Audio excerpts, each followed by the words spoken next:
Jesus, धन्यवाद यीशु, धन्यवाद धन्यवाद धन्यवाद धन्यवाद यीशु। Hallelujah, praise Lord. परमेश्वर की स्तुति हो कि एक बार फिर प्रभु कुछ वचनों के साथ आप लोगों के बीच में आने के सहायता मदद कर रहे हैं, ताकि कुछ प्रभु के वचनों को लेकर के हम कुछ आशीर्वाद को प्राप्त कर सकें। हम इन दिनों में जिस तरह हम देख रहे हैं कि हम अंतिम दिनों में आ पहुँचे हैं, और अंतिम दिनों में आ पहुँचने के कारण बहुत सारे लोगों के बहुत सारे सवाल हैं कि उन्हें लग रहा है कि अभी दुनिया खत्म होने आया है, प्रभु कब आएगा, प्रभु कैसे आएगा, क्या आएगा क्या नहीं आएगा। बहुत सारी बातों को लेके आज बहुत सारे लोग कन्फ्यूजन भी हैं, डरे हुए भी हैं, और क्या करना है क्या नहीं करना किसी को कुछ समझ में नहीं आ रहा है। लेकिन प्रियो, कुछ सच्चाई मैं आपके बीच में लाना चाहूँगा कि परमेश्वर का वचन कहते हैं कि अंत की दुनिया में बहुत से झूठे भविष्यवक्ता खड़े होंगे, जिस कारण वो लोग कहेंगे कि प्रभु यहाँ पर है, प्रभु वहाँ पर है। तो परमेश्वर का वचन कहते हैं कि उनका सुनकर तू उनके पीछे चल ही नहीं जाना। ऐसे बहुत सारी बातें अंत के दिनों में होगा। तो परमेश्वर का आने का जो बातें हैं, कुछ बातों का हम सीखेंगे कि वो बातें क्या है और क्या नहीं। पहला थिस्सलुनीकियों चौथा 13 वचन से 18 वचन तक हम पढ़ लेंगे। पहला थिस्सलुनीकियों चौथा 13 से 18 तक।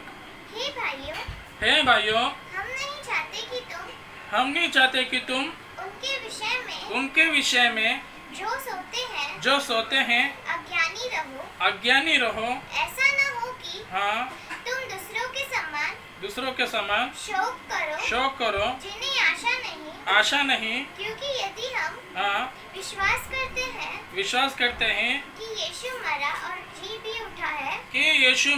जी भी उठा है, तो वैसे ही परमेश्वर उन्हें भी जो मसीह यीशु में सो गए हैं उसी के साथ ले आएंगे। हाँ, आगे। क्योंकि हम प्रभु के वचन के अनुसार तुमसे यह कहते हैं कि हम जो जीवित हैं और प्रभु के आने तक बचे रहेंगे, हाँ, सोए हुए से कभी आगे न बढ़ेंगे। हाँ, क्योंकि प्रभु आप ही स्वर्ग से उतरेगा। हाँ, उस समय ललकारकर और प्रधान दूत का शब्द सुनाई देगा, यस, और परमेश्वर की दुहाई फूंकी जाएगी, यस, और जो मसीह में मरे हैं हाँ, वे पहले जी उठेंगे। जो मसीह में मरे हुए हैं वे पहले उठा लिए जाएंगे। जो मसीह यीशु में मरे हुए हैं वे पहले उठा लिए जाएंगे, और तब हम जो जीवित और बचे रहेंगे उनके साथ बादलों पर उठा लिए जाएंगे। आगे कि हवा में प्रभु से हाँ, मिले, हवा में हम प्रभु से मिले, और इस रीति से हाँ, हम सदा प्रभु के साथ रहेंगे। और इस रीति से हम सदा प्रभु के साथ रहेंगे। पर ये सेकंड पुनरुत्थान के विषय में, सेकंड आगमन, परमेश्वर का यीशु मसीह का दूसरा आगमन। पहला आगमन यीशु मसीह का हो चुका है, दूसरा आगमन यीशु का होने वाला है, जिसे दूसरा आगमन जिसे रैप्चर कहते हैं। और वो जो रैप्चर है, यीशु मसीह बादलों पर आने वाला है। तो यीशु मसीह जो बादलों पर आने वाला है, कुछ लोग उस रैप्चर को लेकर के बहुत लोग चिंतित हैं, और यहाँ कई लोग अज्ञानी हैं, और कई लोगों का विश्वास हल चुका है, कई लोगों ने विश्वास से पीछे हट गए। प्रियो, मैं आपसे बताना चाहता हूँ, जो लोग विश्वास से पीछे हट गए वे अपने रैप्चर को खो दिया। जो भी कोई विश्वास में कमजोर होगा, विश्वास को खो देगा, वो रैप्चर को खो देगा। जो यीशु मसीह बादलों पर आने वाला है, यीशु उन्हें बादलों पर नहीं उठाएगा, क्योंकि अविश्वासियों को यीशु बादलों पर उठाने वाला नहीं है। यीशु बादलों पर उन्हें उठाएगा जो यीशु मसीह पर विश्वास करते हैं, और वे ये विश्वास करते हैं कि यीशु जो मारा गया, गाड़ा गया, तीसरे दिन जी उठा है। जिस परमेश्वर ने यीशु को मरे में से जिलाया, वही परमेश्वर यीशु मसीह को फिर से भेजने वाला है। यीशु मसीह फिर से आने वाला है, और परमेश्वर का वचन कहते हैं जो अंत तक विश्वास धरा रहेगा उसी का उद्धार होगा। जो अंत तक विश्वास धरे रहेंगे, जो विश्वास में बने रहेंगे, उनका उद्धार होगा। हालेलुया। विश्वास में बने रहना।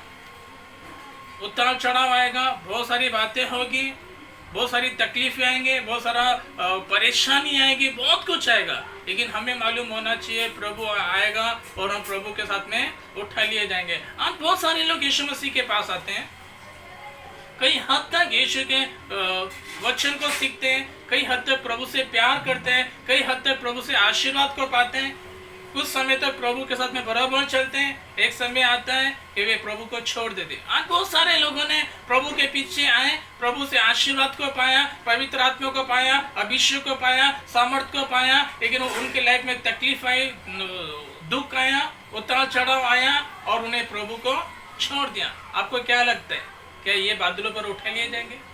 क्या लगता है प्रभु ऐसे लोगों को प्रभु अपने साथ में बादलों पर लेगा? नहीं।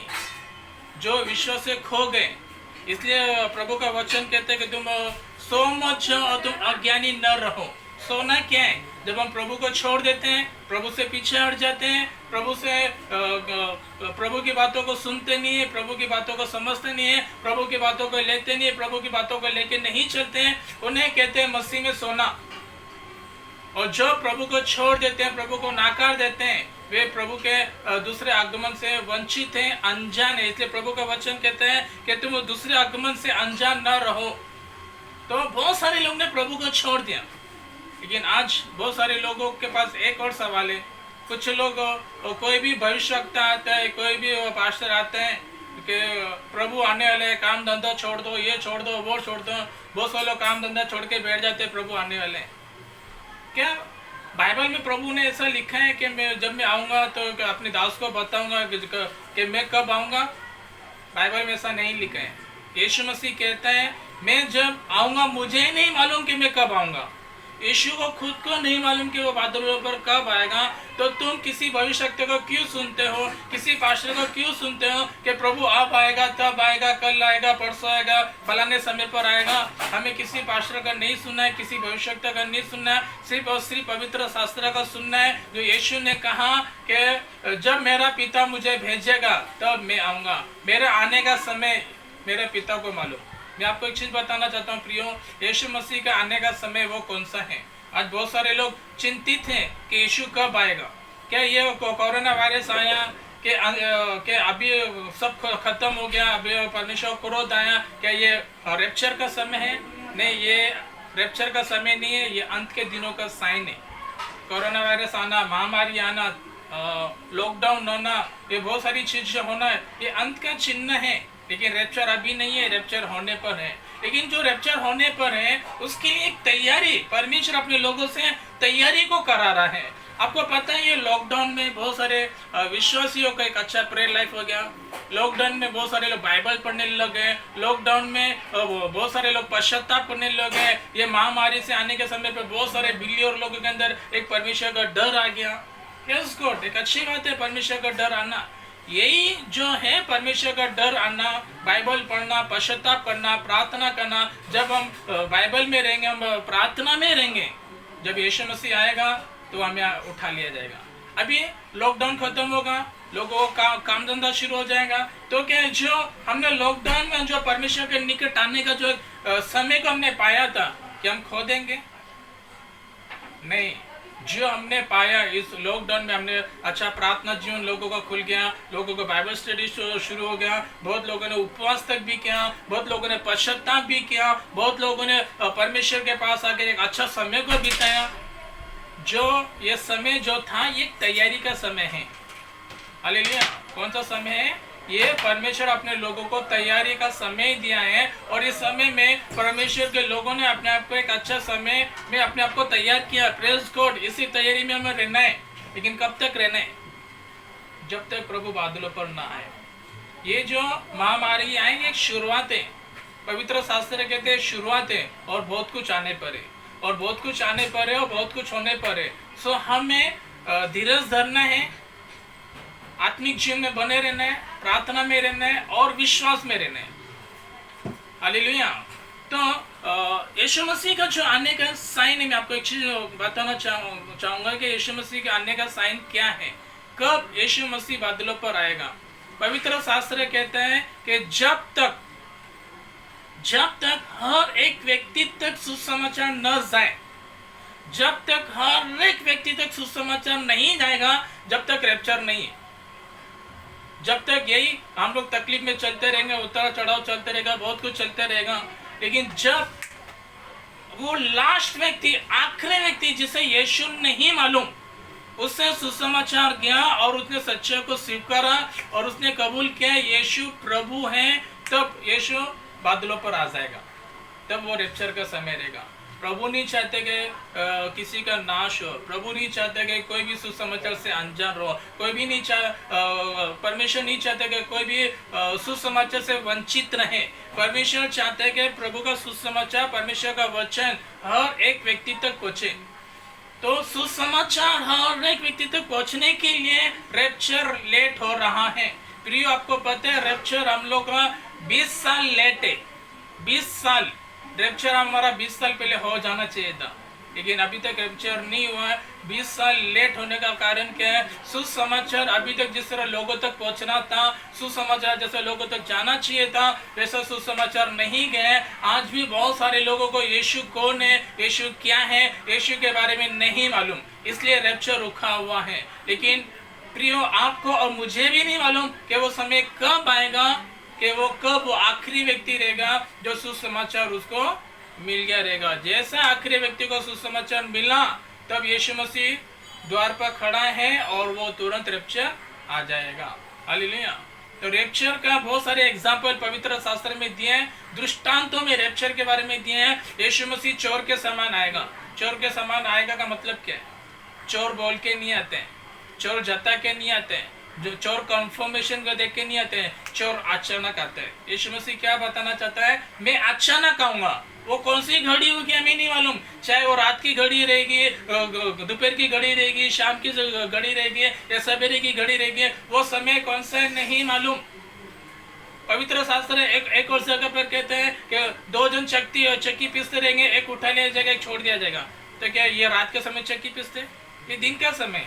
एक खेत में रहेगा, एक उठा लिया जाएगा, एक छोड़ दिया जाएगा। तो क्या लोग रात में जाके खेती करते हैं? ये दिन का समय। लेकिन पवित्र शास्त्र एक जगह पर ये भी कहते हैं कि 2 जन सो रहे रहेंगे, एक उठा लिया जाएगा, एक छोड़ दिया जाएगा। ये रात के समय के विषय में कह रहे हैं कि जो रात के समय में क्या यीशु मसीह बादलों पर आएगा? क्या वो रात में आएगा, क्या वो दिन में आएगा? लेकिन वो चोर के समान आएगा। वो कब आएगा नहीं मालूम, टाइम नहीं दिया गया है, लेकिन चोर के समान दिया गया है। वो रात में आएगा, सवेर आएगा, दोपहर आएगा, कब आएगा मालूम नहीं, लेकिन यीशु मसीह आएगा। लेकिन उसका आने का मैं आपको एक चीज बताना चाहता हूँ प्रियो, बहुत सारे लोग गुमराह करते हैं। एक प्रभु का सेवक था, अचानक उसके मन में क्या आया मालूम नहीं, उसने कलीसिया को उपास प्रार्थना में लेके गया, उपास में कह दिया अभी फलाने समय पर प्रभु आने वाला है। और लोगों ने अपना काम धंधा छोड़ के पहाड़ के ऊपर जाके बैठ गए, और पहाड़ के ऊपर जाके वे सब लोग इंतजार करने लगे अभी प्रभु आने वाले हैं बोल के।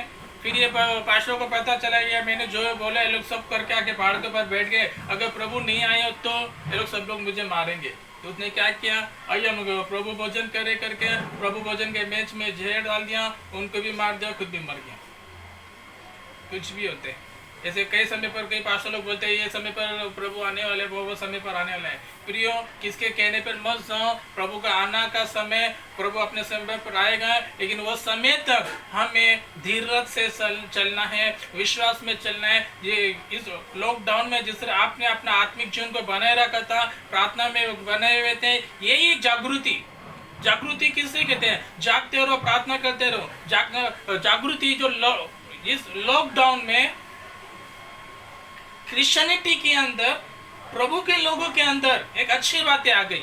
संसार के लोग उन्हें नहीं मालूम, वो बहुत तकलीफ में गए, संकट में गए, लेकिन कलीसिया के अंदर बहुत सारे क्रिश्चियन लोग प्रार्थना में आ गए, फास्टिंग प्रेयर में आ गए, पश्चाताप में आ गए, प्रभु के निकट आ गए। यही चीजों को पकड़ना है और यही चीजों को लेके चलते रहना है। मैं आपको एक चीज बताना चाहूंगा, प्रभु कभी भी आए, प्रभु अपने लोगों को लेके जाएगा। वो परमेश्वर हर एक व्यक्ति से प्यार करते हैं और वो प्रभु अपने लोगों को बादलों पर लेने को आने पर है बहुत जल्द। पवित्र शास्त्र कहते हैं कि समय बीत चुका है, मतलब समय निकल चुका है, अभी समय नहीं रहा। प्रभु कब आएगा मालूम नहीं, लेकिन हमें क्या करना है? एक नॉर्मल लाइफ रहने, काम के समय के ऊपर काम करना है, प्रेयर के समय पर प्रेयर करना है, सब बातों को अपने समय पर रख के एक नॉर्मल रीति से चलना है, विश्वास में रहना है और प्रभु को पकड़ के चलना है। जब प्रभु आएगा अपने लोगों को बादलों पर उठा लिया जाएगा और हम सभी लोग इतना विश्वास रखिए कि हम मसीह यीशु में धर्मी हैं।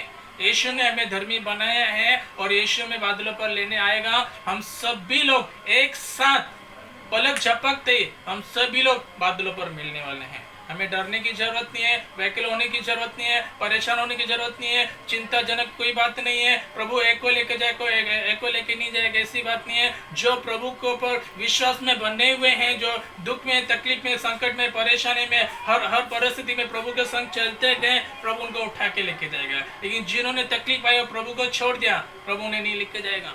जो प्रभु को छोड़ देते हैं, प्रभु को नाकार देते हैं और कहते हैं कौन प्रभु, कैसा प्रभु, हमें नहीं मालूम, प्रभु उन्हें लेने नहीं आएगा। लेकिन प्रभु वो व्यक्ति को लेने आएगा जो अंत तक धीरज धरा रहेगा, जो प्रभु से प्यार करते हैं, जो प्रभु के पीछे चलते, प्रभु उन्हें बादलों पर लेने आने पर है। तो प्रियो, डरिए नहीं, प्रभु आपके साथ है, प्रभु आपसे प्यार करते हैं और जिस तरह प्रभु बादलों पर आएगा, हम सभी लोग प्रभु के संग बादलों पर उठा लिए जाएंगे। मैं अपेक्षा करता हूँ कि कल के दिन आपने उत्पत्ति का 3 अध्याय आपने पढ़े होंगे। आगे आप लोग 4था अध्याय और 6 वचन तक आपको पढ़ना है और मत्ती का 2रा अध्याय, ताकि आप लोग नया करार और जुना करार आप ये दोनों पढ़ते रहिए, ताकि बाइबल अपना पढ़ना, जो बाइबल का रीडिंग है वो भी चलते रहेगा और वचन को लेकर हम लोग कई बातों को सीखते रहेंगे। So praise the Lord, God bless you. आज हम छोटे सा दुआ करें। मेरे परमेश्वर, तेरे लोगों के अंदर परमेश्वर आने की जो बातें हैं, उन बातों को और अधिक गहरे से समझने के लिए अनुग्रह कर, ताकि हम डरे नहीं, हम रिलैक्स रहें। पवित्र आत्मा जो हमें दिया गया है वो भय का आत्मा नहीं दिया है, वो प्रेम और संयम का आत्मा दिया है। हमें प्रेम में रहना है और संयम में रहना है, हमें डरना नहीं है। हमें प्रभु के इच्छाओं को, प्रभु की योजनाओं को, प्रभु के कार्यों को समझना है। सो होने दे प्रभु, कलीसिया के अंदर तेरे आने का जो दूसरा आगमन जो है उसको समझने के लिए सहायता कर, ताकि वे डरे नहीं, अपने आप में ये नहीं रहे कि क्या होगा क्या होगा, कुछ नहीं, रिलैक्स रहे, पवित्र आत्मा के अगुवाई में सुसमाचार में लगे रहें, ताकि ये जो समय है सुसमाचार सुनाने का समय है, ताकि हम जितना ज्यादा सुसमाचार सुनाएंगे वो घड़ी कब रहेगी पता नहीं, और वो उस घड़ी प्रभु आ जाएगा। तो होने दे हम सभी को अच्छी हो तेरे महिमा से भर, यीशु प्रभु के नाम में, आमीन। Praise Lord, God bless you. प्रभु आपसे प्यार करते हैं, आमीन।